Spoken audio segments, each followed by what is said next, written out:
I'm a teacher in the Taras Shevchenko School of Ukrainian Studies in Washington, D.C.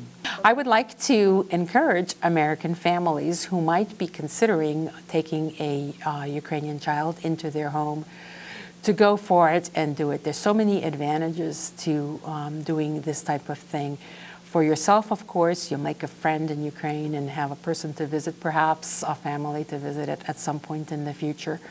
But at the same time, you will know that you are doing a wonderful thing for this Ukrainian child, providing an opportunity for them to broaden their horizons. Chances are it may be something that will change their lives. They may decide that they want to change a career direction. They may decide that they want to perhaps become more Ukraine-centric in their attitudes. It's hard to say what the influence would be, but it seems to me an opportunity like this is bound to have a very strong influence, and you can be a part of that. My husband and I, we both work full-time, and my husband spends long hours on the job. So we managed to make this happen in our family by having our student guests go to school with my daughter. And so they together attended our local high school. She got the chance to see how education is done in the United States. And of course, her friends and students got a chance to see another person from a different country, a broadening experience for all of them. So don't concern yourselves about that too much. In the evenings, we went a little bit on touring, not too much. After a full day at school, there wasn't that much energy left. We had dinner at home, and we might have gone out someplace to look at something maybe for an hour, and that's it. The following week, we did spend quite a bit of time together going to museums and visiting Washington.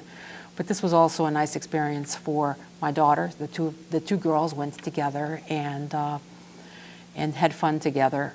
I hung around a little bit, mostly to provide transportation, and they went off and looked at all of those sites together. I did not know any of these children before they came to the United States.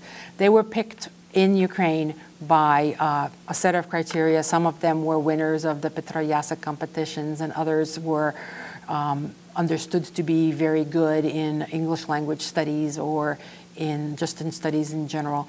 And we trusted those people in Ukraine that were making the decisions about which children to send to this country.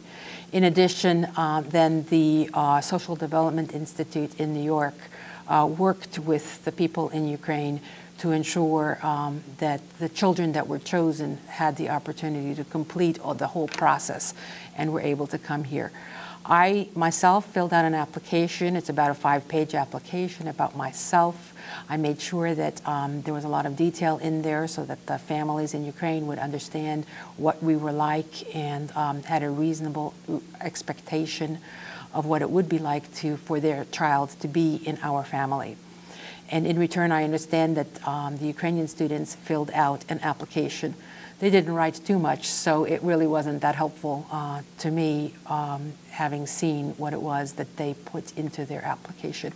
But we pretty much trusted the process. If there was a problem with the child, for example, we had our child that we had for 4 days, Oksana, had a severe problem with motion sickness. And so we were thinking about maybe offering her some Dramamine, but would not even consider such a thing without contacting the Social Development Institute, who in turn would contact her parents, or perhaps having her directly contact her parents to make sure that that type of thing was correct. There are controls in place.